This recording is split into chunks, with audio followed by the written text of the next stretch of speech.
Hello, everyone. Welcome back to another episode of the Lion and Liverbird podcast. This is Rohit Sarkar, and I have with me Sayyiduddin Kareem. Today, we'll be talking about something that we've been deliberating for a long time, the impending managerial appointment at Liverpool, right? We've gone through a huge saga. First came the announcement that Klopp is going to leave. That was very emotional for all the Liverpool fans, and that kicked off the speculations as to who's going to replace him. Of course, Xabi Alonso was the name that was touted, and everybody was getting excited about him. But then, something happened. Ruben Amorim came into the fore after that, and then finally, it's Arne Slot. So we're going to talk about, what Arne Slot might bring to Liverpool. How he became famous and how Liverpool identified him as their leading candidate, and many other things. So just to start off with, take it away, Adib. Yeah, it's been a crazy 48 hours, I would say maybe 72 hours, because we were all expecting Ruben Amorim to be the replacement for Klopp. There were reports that he was flying in to discuss stuff with Liverpool and West Ham all of a sudden. And that seemed to irk our management. And we just pulled out of negotiations. We started saying that no, he was not our man. And we moved swiftly for Schlott. Yeah, that's right. That's how you pronounce it. Apparently, it's Schlott, not Slot. So yeah, a crazy 48 hours because, frankly, I don't think any Liverpool fan would have known who Schlott is. Yeah, he's won the Eredivisie. He's taken Feyenoord to a Conference League final, I believe. But prior to this, I don't think anybody knew who he was. So yeah, a very surprising announcement to say the least. Interesting thing about Ruben Amorim, right? Now, I was listening to one of the podcasts where they were saying that the perception in the media and the perception internally at Liverpool was very different about him. Amorim apparently was definitely one of the candidates they were looking at, but he was definitely not the leading candidate, which we were made to believe at that point of time. And then, just to take one step back, I want to talk a little bit about Xavi Alonso, right? Because I think that probably would have been the dream signing for Liverpool fans. Is that correct to say?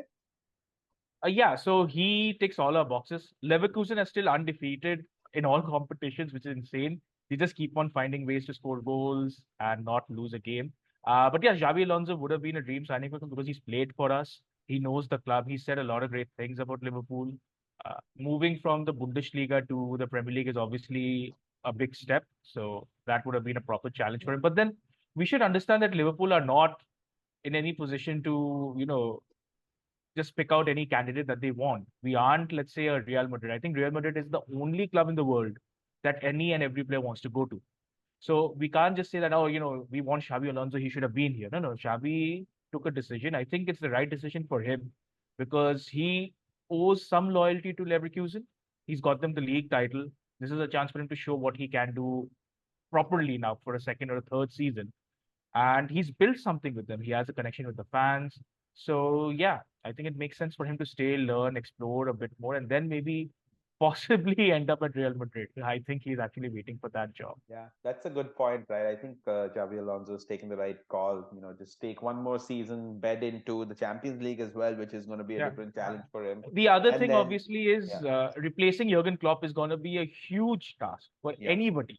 Hmm. So Slot might be a decent option because he's not like already the expectations of a lot of fans aren't that high. We're not expecting him to win the That's league. interesting, though. That's interesting that you feel that way because what he's done with Feyenoord, we'll talk about it. It's pretty remarkable, right? Like he's brought them back from basically, being serial losers in that sense, and not in terms of performing poorly, but never being contenders for the Dutch title. And then he's won the Dutch title with them. He's won the Dutch Cup with them, and with very small resources. So I think he's going to do well. Anyway, so let's talk about what Slot has achieved. That will be a good segue. So what has set the groundwork for Liverpool to basically recruit him? So I actually think the one thing that stood out for Slot is uh, the system that he puts in, because I think he plays a 4-2-3-1. Yeah, or sometimes it shifts to a 4-3-3. It depends on what we're doing. That really isn't that drastic from what we use at Liverpool right now, because it is a 4-3-3. But obviously Trent goes into the midfield, and then there are these triangles and overloads, etc. I think that's one reason why we picked Slot over Amorim, because Amorim plays with three at the back. Yeah. That is a complete upheaval of our system under Klopp for, I don't know, 7, 8 years now. So that's one thing. The other thing is obviously working with resources. Feyenoord is not an Ajax. It is not even a PSV Eindhoven. Hmm. So Slot has done really well by finding talents, coaching them. I don't think finding talents is the right word. I think coaching them, making them Yeah. better. Something that Klopp has done in Liverpool. So that's obviously something that's picked out. And then obviously he plays a really good brand of attacking football, which we had seen during the initial Klopp years. And then when Mane, Firmino, and Salah were there, obviously replacing Mane and Firmino was difficult. And we've seen that over the past 2 years, what has happened. But Slot has some of the hallmarks that make him a perfect FSG candidate. And plus, there's this new structure in place, which we'll discuss later on in other podcasts, and also this one where Michael Edwards is leading it all. We've got Richard Hughes coming in. So we need somebody who's a coach and not a manager. Now, this could also be a deterrent to many top managers coming in because they would obviously want more control. Somebody like a Zidane or an Ancelotti, they would say that, no, no, I want to know who comes in. I want to be the one who makes the decision on which player I want. Whereas right now, I don't think Slot will have that much power in the signings. Of course, there will be discussions that I want a left back, I want a right back, and then these will list and this will be signed up. So yeah, there is a lot going on in Liverpool, and it'll be very interesting to see how the transfer market plays out and how Slot gets the players that he wants. Because uh, during Klopp's era, we mostly saw decent signings coming from in and around the Premier League. I don't like very few signings came from the Bundesliga. I think there was Wataru Endo, maybe Ragnar Klavan, and Joel Matip, and Loris Karius. That's four signings from the Bundesliga. And then we got a lot of players from the Premier League in and around smaller clubs, bigger clubs, etc. So I want to know, and I'm interested to see if we can tap into the Dutch talent with Slot in. So yeah, So you made quite a few interesting points that we need to dive a little deeper in, right? The first thing being the overall formation, playing formation, right?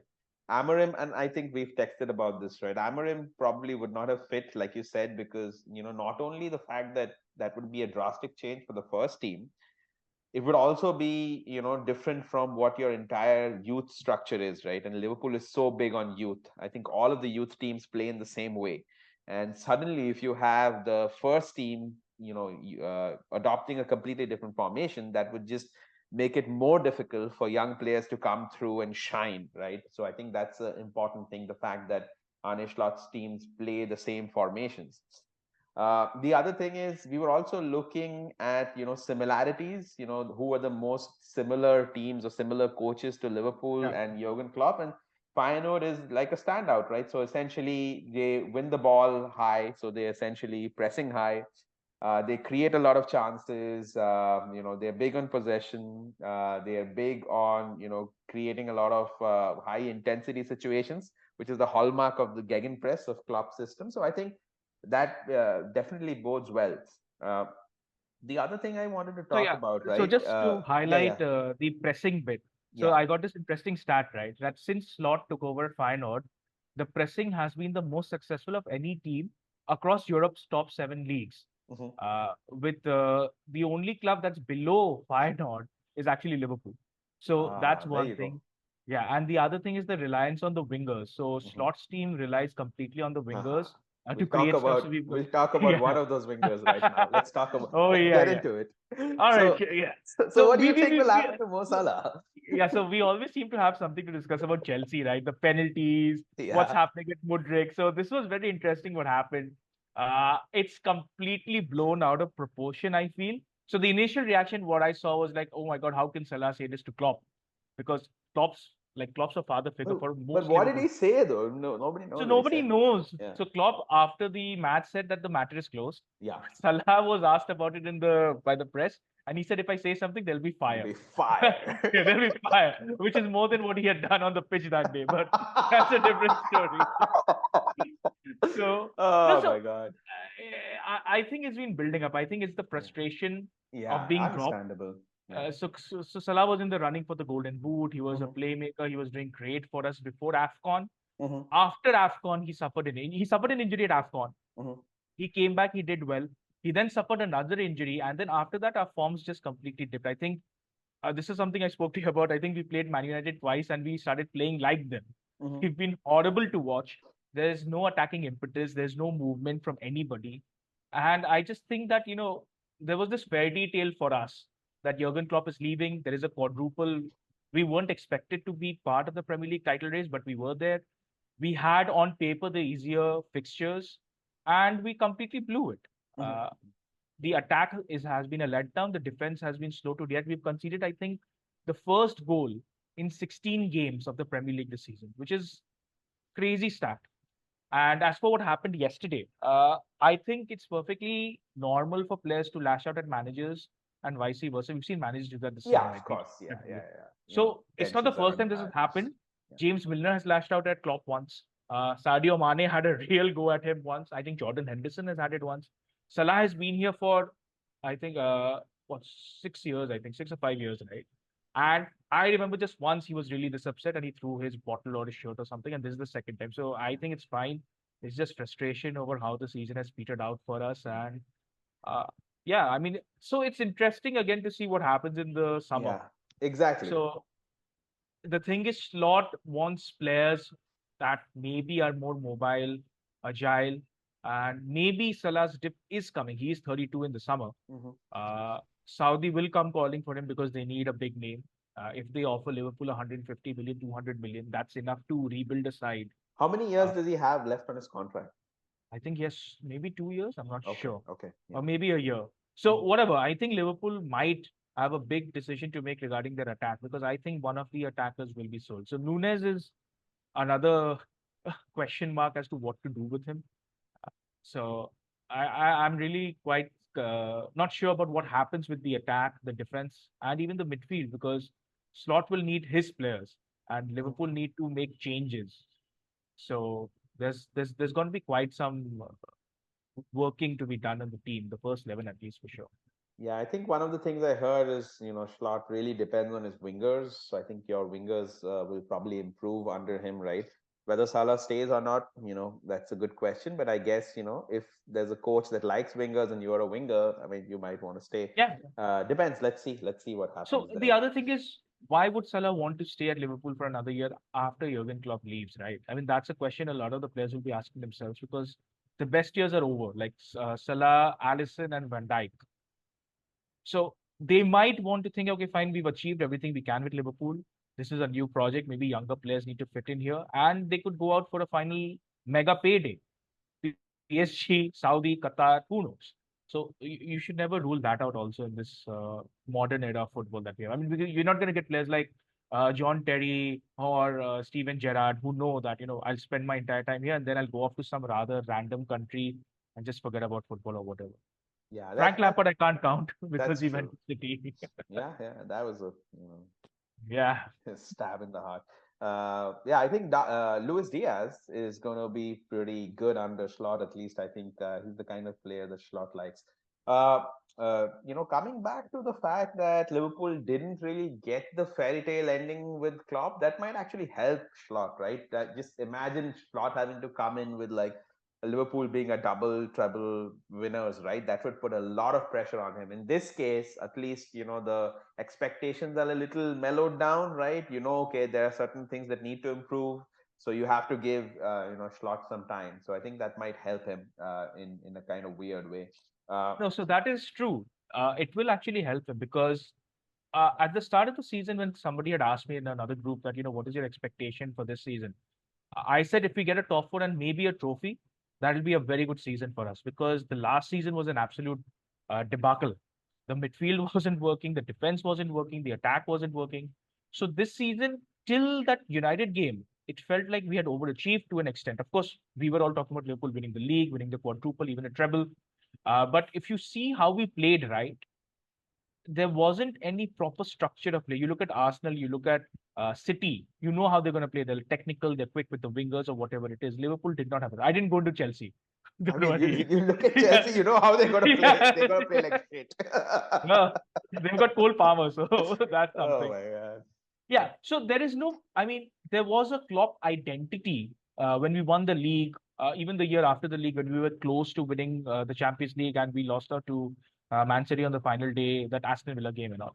These last 2 years, it just seemed like there is no real identity to how we play. It's just pass the ball to Salah. This season, it was either pass the ball to Salah or to Trent or to McAllister, and you hope that they do something.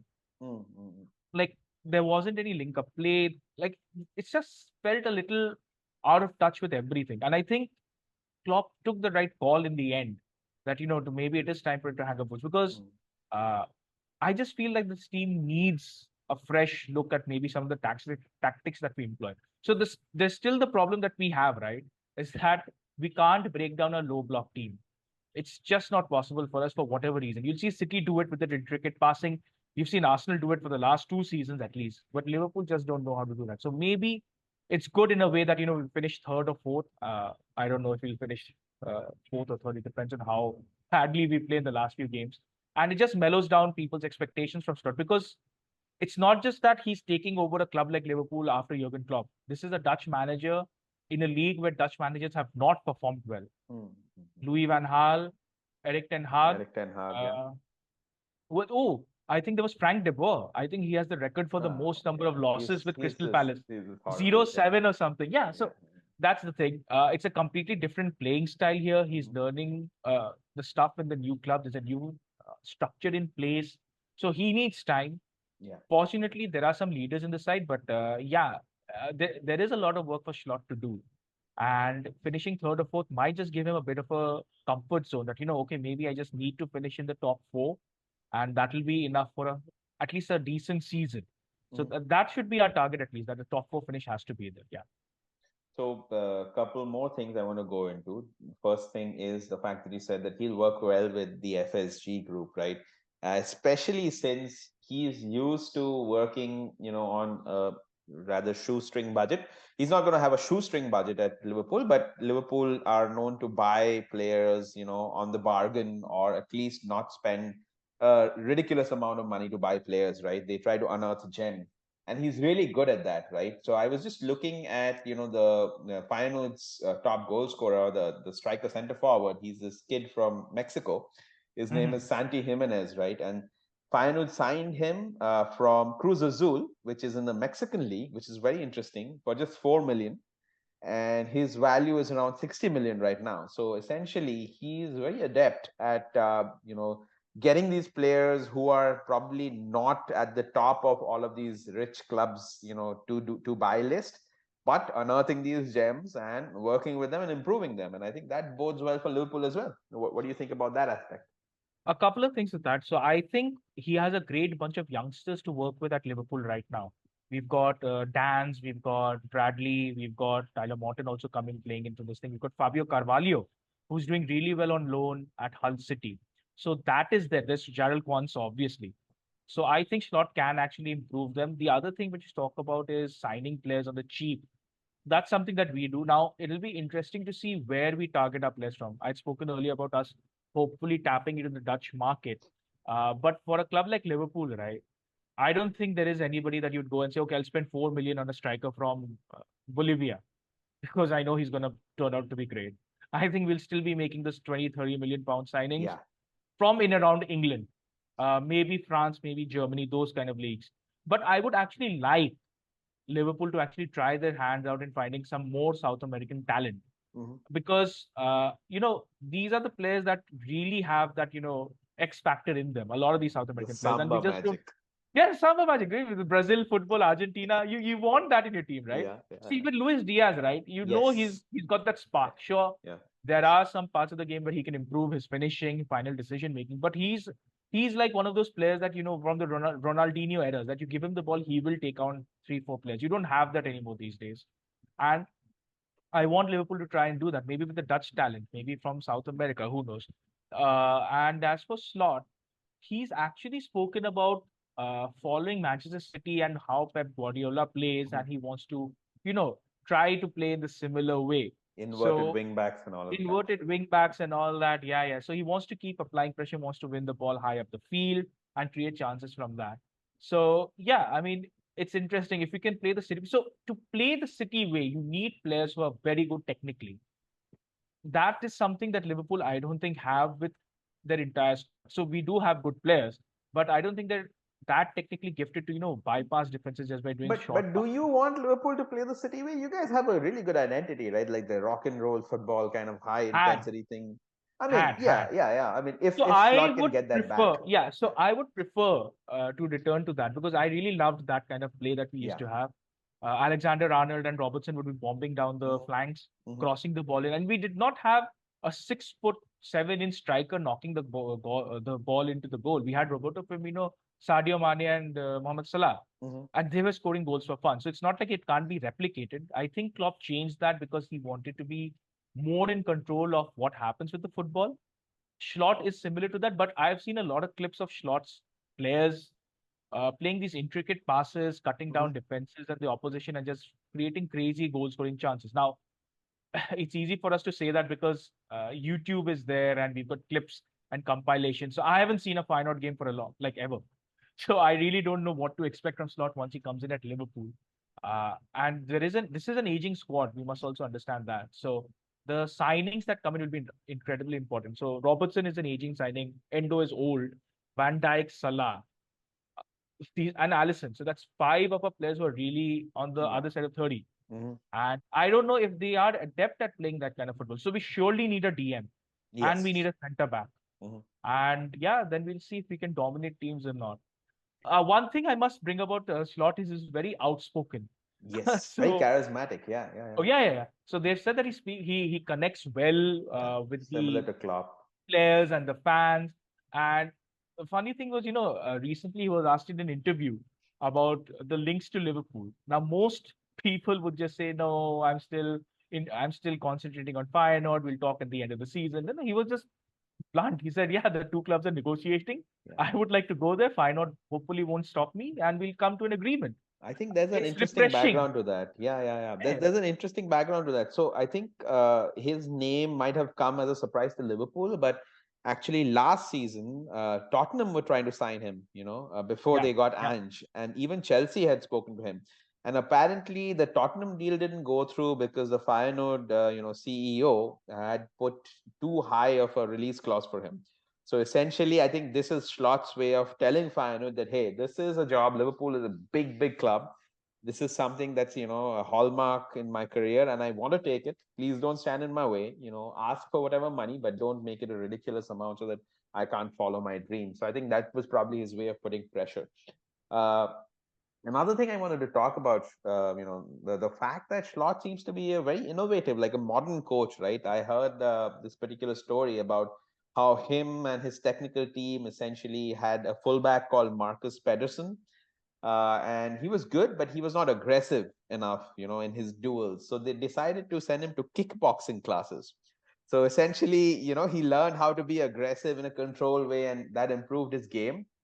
That's one. And coming back to the Mexican goal scorer Santi Jimenez. So when they bought him, he had some issues with his running style, and Schlott actually worked very closely with his technical team to change the way he runs.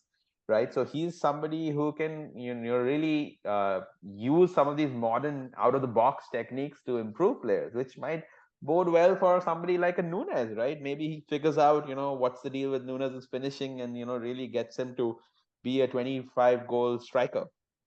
Yeah, yeah. So it's interesting you bring this up because there's a lot of talk about Schlott's training methods Hmm. and how one of the hallmarks of his this thing has been player availability, Hmm. where his players don't get injured. Now, I hope that we're getting some of his medical staff also in from Feyenoord because our medical staff has been abhorrent at times.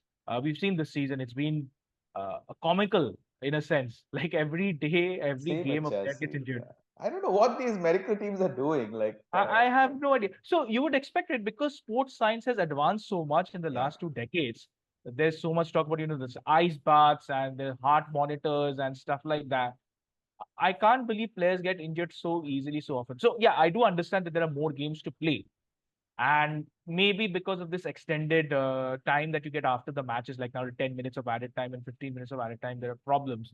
But surely you would be in a better shape than you were, let's say, 20, 30 years ago when they had the same number of Champions League games. In fact, the Champions League used to be 2 rounds of 6 games each. I Mhm. remember there were two group stages. So it wasn't like there were fewer games. There was still same travel and also it's strange. But skipping that point, so we need to ensure that our players are fit for all this. I think that's a major problem we've had this season and last season. that players go injured. Like Trent Alexander-Arnold, right? He came in, he was fine. He played one game, he picked up an injury, and then he's been out for a month, and he's come back now. Robertson picked up an injury during international break. Van Dijk, no, Matip's been out for the entire season.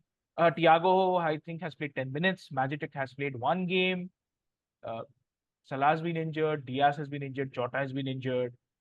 This is crazy as to the number of injuries we have. So yeah, Slot really needs to work on the fitness of this team and the players. So I don't know. We probably don't know the Yeah, and answer for to this, Nunes, but sorry, yeah. speaking about Nunes, so he's had an improved season this time. I think he's got 31 goals, assists, which is better than what he had last time for sure. The thing that we've seen with him is he snatches at shots. He doesn't have the composure, so he's making great runs. He's making the right movement. He's getting into good positions, but once the ball reaches him, he just seems to take the shot a little too early, or he's hitting it straight at the goalkeeper. Like there's some sort of a mental block. And if Slot can unlock this and fix this problem, then I think we have a really great player on our hands. And I think he really can, because this is going to segue into the next section, right? So I was going to say, we don't really know whether all of these injuries and recurrent injuries is down to the medical team, or is it because the coach wants somebody to come back quicker, right? Because if you rush somebody's return, he's just going to get re-injured and it's going to be a recurrent injury, and you never know. Like, and this comes into the question, how much power did the coach have compared to the structure? I think this is one of the things you wanted to talk about, right? Like, did Klopp have too much power over signings, and maybe power over his medical team? Because one thing Slot does really well is he works very well with whatever structure is in place. So yeah, go ahead. So there are a lot of rumors about what happened between LFC and Michael Edwards. So Edwards is the guru that a lot of fans really believe that he can pick up the right signings and all, and he was possibly the reason why we landed somebody like a Mohamed Salah, because Jurgen Klopp's first choice, I believe, was Mario Götze and Julian Brandt. Sorry, so these were the two signings that he wanted. We never got them for whatever reason, and we've got people like Mane, Salah. Firmino was there before Klopp's time. So it's interesting to see what Klopp might have done. Now, there's a lot of discussions as to why Edwards came back, because he came back because he knew that maybe Klopp would be leaving, or he saw that Klopp is leaving, and this would give him more power to control and set up a structure, He's which we also did not come have. back as like a CEO of Liverpool, Yeah, like yeah, he yeah. one level Yeah. above a technical One level director. above. That's why he's got Richard Hughes in to help him out. So it's very interesting. So the Liverpool structure after Edwards left was just shambolic. I remember we had our transfer expert or something, I don't know, CEO, sporting director, who was there just for 3 months. Schmatke, Jorge Schmatke. And he I think signed he was Endo. appointed by like Klopp. So the Yeah, Klopp yeah, yeah. appointed his own boss, so to speak. So there was a joke that the reason why Schmatke was signed was because he knows how to make good jokes. That's the only reason. That's the only reason they signed him. But so if you look at the signings in the last 2 years, right? Uh, I don't know. It's very strange. So they seem to be Jurgen Klopp-ish signings. Do they fit the team? It's a question mark. So Cody Gakpo, he was excellent in the Eredivisie, and he was linked to United, and then he came to us, and we still haven't seen the best of him. Because, and it's partly down to Klopp, because he doesn't know where to play him. He's played him as a false nine. He's played him in midfield. Plays him one game as a left winger, and then when he does really well as a left winger, the next game he's playing as a false nine again. So that's one. The other signing that a lot of people raise questions on is Ryan Gravenberch. So Gravenberch came from Bayern after a season. He's still, I think, 21. So there is a lot of potential in him. But did we really need a Gravenberch when we could have done with another 20 million center midfielder, a defensive midfielder to help out? So there are questions. Even Dominic Because you already Szoboszlai. bought Szoboszlai and McAllister, right? Yeah. So even Szoboszlai, right? We haven't seen the best of him also. But did we need Szoboszlai? Because we don't use somebody like that in our team. I still don't know what he does.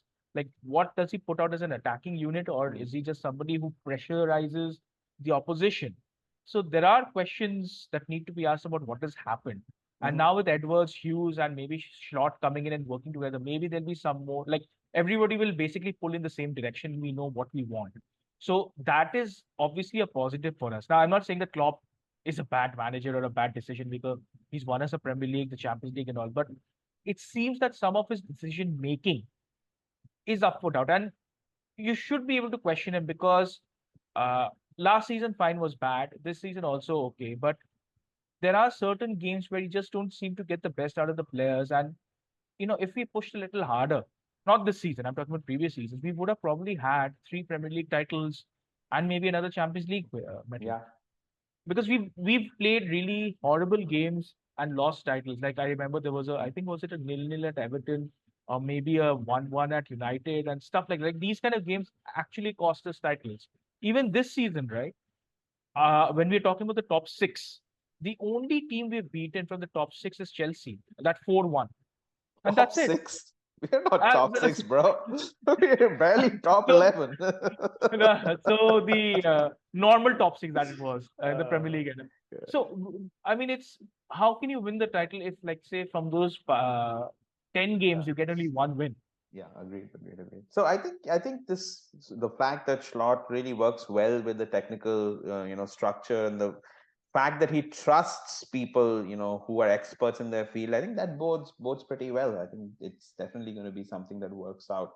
And to be honest with you, I think this is the first really big decision that Edwards and Hughes have had to take, and they've hit it out of the park, at least in my opinion. We'll see, of course. Wow, you We'll really see. believe they've hit it out of the park? I I can't hit. really do, because if you look at all of the metrics, right? Like think about like what Chelsea have done with Pochettino, right?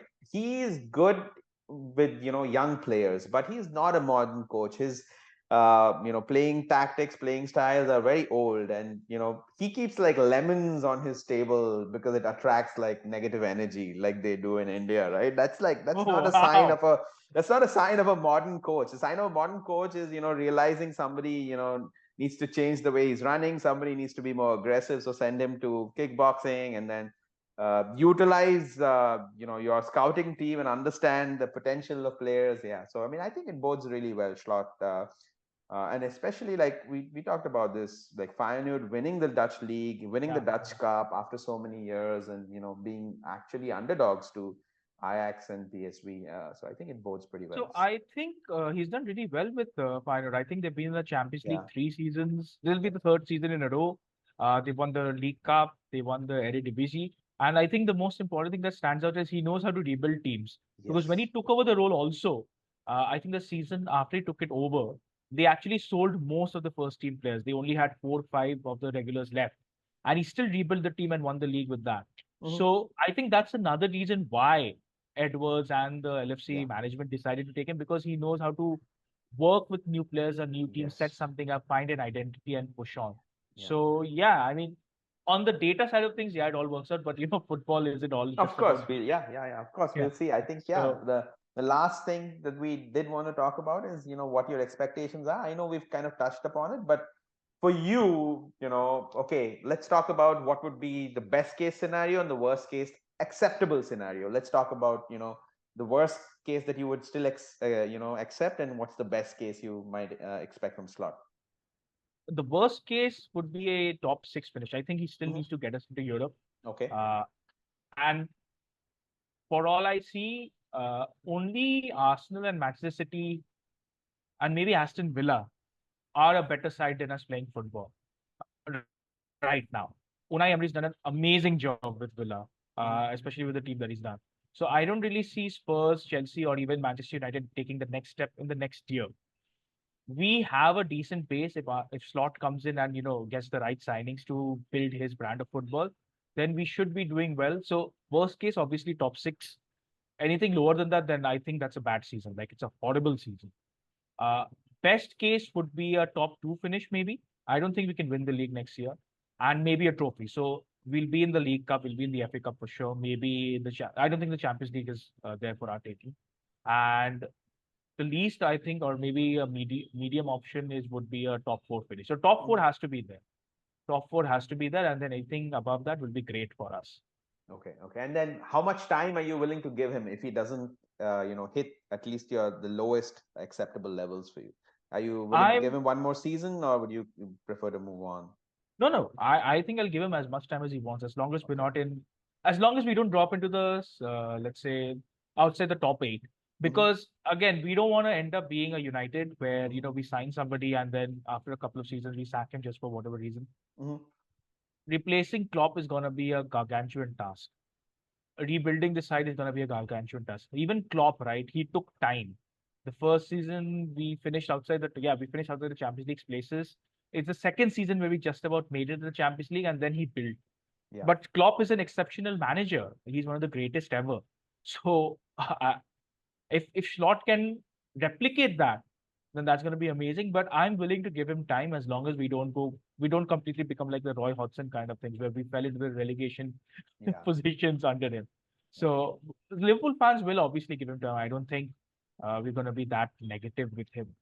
We know. So I never thought that we'd ever win a Premier League title in my lifetime. Mhm. So I'm very happy with what's happened under Klopp. Anything else that came with him was a bonus. Obviously, I would have liked to win more. But yeah, we'll give Slot time. I'm sure we'll do that. And then Okay. maybe who knows? After Slot, maybe we'll get somebody bigger. But Slot right now will get time to show what he can do. I mean, obviously, you need to give him at least 2 years to Yeah. show Agree. what he Agree. can do, No what he matter can't what. do. Yeah. Yeah. Okay, I think we are at the end of the time. I think this was a good discussion, and at least from my perspective, I think you guys have done a very good job. You guys have or are about So to appoint somebody so who's the funny really thing is really good. that Yeah. we've got somebody so out of the way, so crazy that no other club will ever think of signing him. They're like, we don't want him. I don't know who he is. Let's We just talked about the fact that Tottenham wanted to, sign him, and yeah, also Chelsea looked at him. But I think, yeah, regardless, I think he's a good good coach. He's somebody who's modern. He's flexible, and I think he'll give you the results. If not next year, definitely the year after. Okay, I think that brings us to the end of the podcast. Again, to all our listeners, thank you very much for tuning in. Please like, comment, subscribe, and let us know what you feel about our conversations. Okay, so that's bye from me. bye bye.